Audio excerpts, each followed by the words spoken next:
It's game 3 of the World Chess Championship match in Singapore.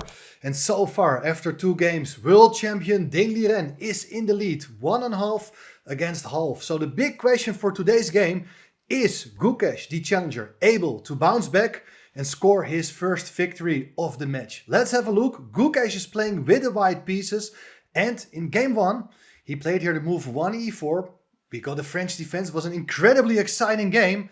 But today, Gukesh played 1d4, knight f6, knight f3, d5, c4, e6. Well, this is the Queen's Gambit declined, a very important opening in chess and has been used very often in World Chess Championship matches. Not a big surprise at all, we see it in this game. Maybe Ding Liren felt a bit surprised here by White's next move, as White decided here to take on d5. Interesting idea, as we do get to see the well-known Carlsbad structure. White is having an extra pawn in the center, Black is having an extra c-pawn. Imbalance in the structure does give both sides chances to play for something. Knight c3 played, Black played the move c6, and now Queen c2. Interesting idea. Why does White play that queen move? Well, very often Black's main problem here is this bishop on c8. And if you're able to get it to f5, well, then things are looking much brighter for Black. Well, Black played here the move g6.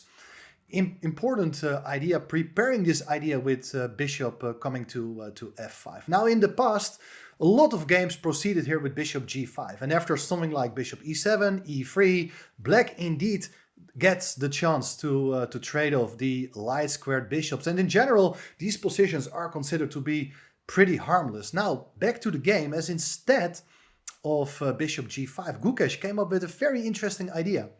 He played here the move h3.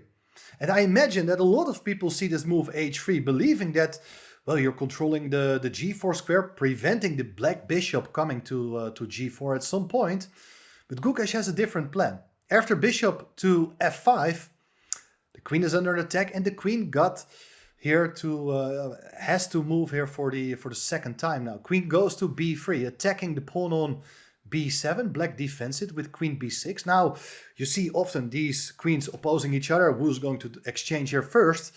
Remarkable idea here. White doesn't want to take on b6. It really helps Black to improve the structure and to activate the rook on a8. But Gukesh plays here the move g4, attacking this bishop. And, well, Black decided here to take on b3. Pawn takes back.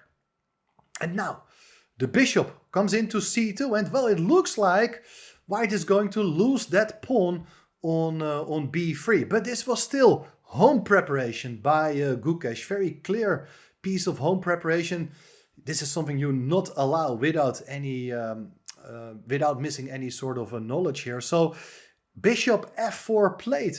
It's a real pawn sacrifice or not? Well, let's look. If you do take the pawn, I'm pretty sure White's idea is to follow up with knight to d2, attacking the bishop on b3.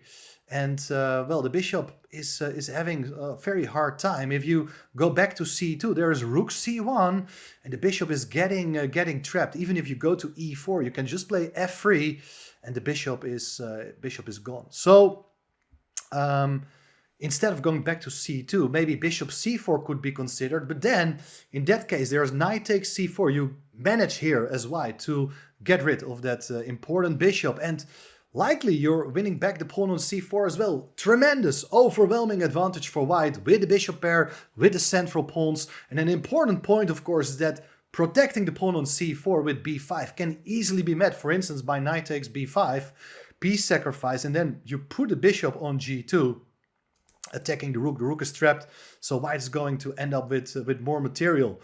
All in all, that really shows that the pawn on b3 cannot be taken here. But Ding, being surprised here in the opening, he came up with a very important resource. He played the move h5 to try to generate counterplay by challenging that pawn on g4. Now, if you advance the pawn to g5, which was not played to hit the knight, well, Black can play here, for instance, knight e4 with really nice counterplay, as the plan is to follow up with bishop b4 and put pressure against the knight on c3. So g5 is not a critical move. Rook g1 was played. And here still Gukesh is in his home preparation. He moves the rook away from the h-file so that after pawn takes you can just recapture with the pawn. The rook is not hanging on h1. The rook defends the pawn on g4 now very nicely. And now the interesting thing is that here the first new move of the game played by Ding. He played the move knight bd7 after more than 30 minutes thinking here. He deviates from a game played by Vladimir Kramnik against Erigaisi. So this is a game definitely which must have been studied by Gukesh. In that game, Erigaisi took the pawn on b3, and basically after knight e2, bishop c4, knight takes, pawn takes, e3, Kramnik got a chance here to recapture the pawn on c4 with an overwhelming advantage for white. The game ended in a draw, but that would not have happened if Gukesh would have reached this position. This is a really good position for white. Knight bd7 is an excellent move because the knights are supporting each other. And, well, there are still ideas later perhaps to take on b3. Knight e2 was played. The knight defends the pawn on b3. And now Ding comes up with another very important move as he finds basically the only move in the position. It's rook g8. Remarkable idea. Why would you move the rook away from the open file? Well, the explanation is very simple. Black is preparing here to advance the g-pawn, to gain a tempo against the bishop, and then later that bishop from c2 has now the chance to go back to a safer square. So this is a very important moment. For instance, if you do play rook c1, you do indeed play the move g5 with a total messy position. Like if you take on c2, then black can take on f4. If the bishop goes somewhere instead, then the bishop can go back to maybe g6, maybe h7, depends on where the bishop is going to. Feels like an absolutely unclear position. But here Gukesh played the move g5, attacking the knight on f6. But the knight goes to h5. It gains the tempo by hitting the bishop on f4. Bishop goes back, was played instantly. And now the good news for black is that at least the knight on h5, but also this bishop, it's able to come back to f5 very soon. And then, okay, the black's minor pieces, they feel sort of okay. Rook h8 played. The rook is back to the open file, and possibly it will set some attacking ideas to hit the bishop on h2. Important moment in the game. What should white do? Well, Gukesh played here the move f3. It's a very ambitious move as he is really trying here to occupy the center with the move e4. But first, it's black's turn. Black goes knight g7. Very nice regrouping of the knight. You do hit the bishop with the rook, so bishop goes to g3. And now, very important moment. How is black going to consolidate his position? Well, I think a very logical move would have been now to play bishop e7 to hit the pawn. And even if you counterattack the bishop on c2 with rook c1, there is bishop f5. You can get in this move e4. But after, let's say, something like bishop e6, I feel that black's position is quite harmonious. I mean, all the pieces there look pretty stable. White does indeed occupy the center with these two pawns, but it's not easy for him to come forward with the pawn. So looks like if black is okay, then maybe he's even more than okay, as the pawn on g5 is a serious target for the bishop, maybe for the rook, and so on. But instead of playing bishop e7 here first, Ding played the move rook to h5. He really intends to take the pawn on g5 as quickly as possible. But now, critical moment in the game, as after this move, Gukesh found a fantastic idea here for white by playing the move e4. So rather than attacking the bishop on c2 immediately with rook c1, white prevents the bishop from being able to come back to f5.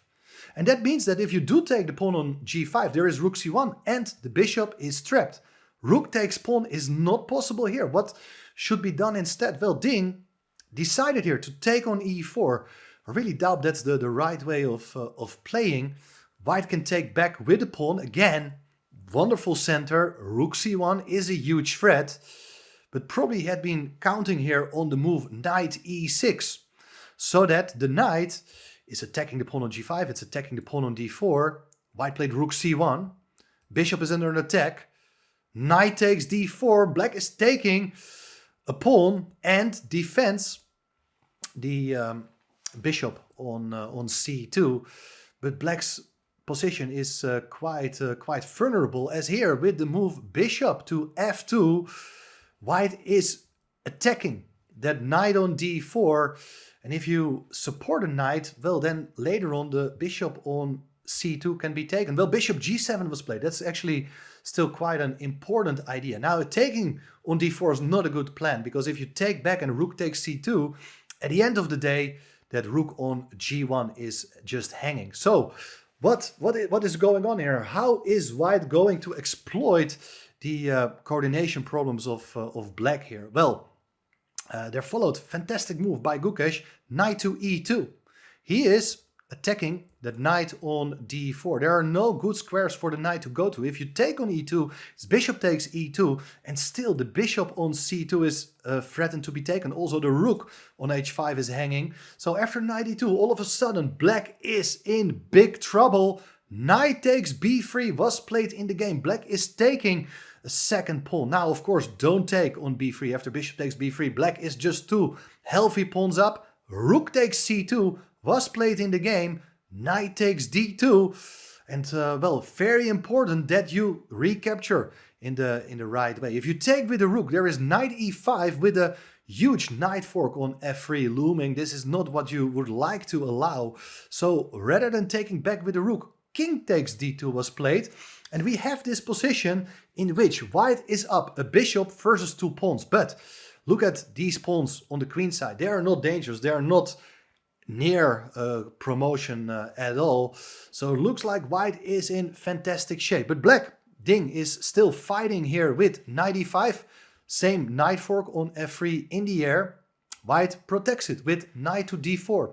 Great move, covering a lot of squares. Rook d8 was played, pinning that knight on d4. But the king just goes out of the d file. Everything is still very well covered. Rook h2, looking for counterplay along the second rank. But how is black ever going to increase the pressure against that bishop? Well, bishop g2 was played. Very important move. Everything well covered still here. Black played a6, making sure that the pawn can never be taken, but by the bishop from f2. But on the other hand, well, white is not in a rush. Played here the move b3, so that also that pawn can never really be taken. Rook d7 played, trying to keep everything well covered, but well, not really clear what black is going to do. But black needs to reach move 40, and that's a big problem, because around this point Ding had only 2 minutes left to make the time control for about 10 moves. Rook c to c1 played. The rooks are nicely connected again. King e7, and here it is, rook c to d1. Nice coordination. Knight is defended here as well. King goes back to e8. It's clear that Ding is struggling to come up with a good move. But there's also this move, bishop to g3. Attacking the rook. The rook is forced to go back. It went back to h5, attacking the pawn on g5. But with knight f3, here white is initiating more simplifications, as the d file has been opened. The knight on e5 is under an attack. Knight takes f3 was played. Bishop takes f3 is possible, but king takes is even stronger. Look, why is this so nice to put a king on f3? Everything is nicely covered. Because, for instance, if you do take on d1, rook takes d1. Well, if you do take on g5, thinking that you can get a third pawn for the piece, well, there's bishop to h4, and after the rook goes away, it's going to be checkmate on d8. So no chance here at all to get 3 pawns for the piece. Also, the alternative to take first on g5 can be met by the following sequence. I'm pretty sure this must have been calculated by Gukesh. He can take on d7, you take back with the king. And now it is again rook d1. If the king goes back to e8, we have once again bishop h4 with the same mating idea on d8. If the king goes to the other side, Well, in that case, there is bishop h3. That's why you would love to have the bishop still on g2. Look at these beautiful bishops. It's almost checkmate. And, well, after something like f5, you can just take the pawn. You can use your king to hit the rook. And there is bishop takes f5. White is completely winning in that case. So, no chance here for black at all to regain some material. There followed bishop to d4, attacking the rook on g1, but there's rook to h1. That's a good move, offering the exchange of rooks. Black now decided to take on g5, but again, a very nice move illustrating the power of white's bishop pair as the bishop goes to h3, attacking the rook, while the rook also got to keep that bishop on d4 protected. If you go rook d8, it's bishop h4, and white is going to win more material because of that skewer on the h4 d8 diagonal. Black instead played here the move f5, and now there is this move bishop to f4 attacking the rook, and here on move 37 Ding played the move rook to h5, but he was too late pressing the clock. He lost on time. That means that Gukesh managed to equalize, to tie the score in the match. 1.5, 1.5. Very important victory. And now don't think that Gukesh just won this game by flagging his opponent. Well, that of course that happened, but the position is absolutely dead lost. If you look at this position here, white to play, I'm pretty sure Gukesh had seen in advance that there's this fantastic idea of bishop takes f5 with a totally decisive advantage. I mean, you cannot take the bishop. There is a rook takes h5 and white is up a full rook. The alternative is to take first the rook on h1, but in that case there is bishop takes d7 with check, king takes d7, also rook takes h1, and white is up a rook anyway in this case. So very important victory, and it really shows that Gukesh again came very well prepared for this this game, introducing not an entirely new concept. He got it from an earlier game of Kramnik against Erigaisi, but it's something we may definitely see more, maybe not exactly in this in the present match, but definitely more people will try to copy this idea with this opening setup with h3 and then later g4. Very ambitious play, and you see that that light squared bishop of black really got into serious trouble. Very impressive victory. Let me know in the comments, what do you think? Is this the turning point in the match? Is Gukesh now on fire? Or do we get to see Ding Liren back in his best shape again? Well, it's interesting to see what is going to happen. At least the players now have a rest day, the first rest day of the match, so play will resume on Friday with game 4. Well, let me know in the comments, what do you think? Don't forget to subscribe to the channel, give this video a like, and well, I will see you very soon again to see what happens in this fantastic World Championship match so far.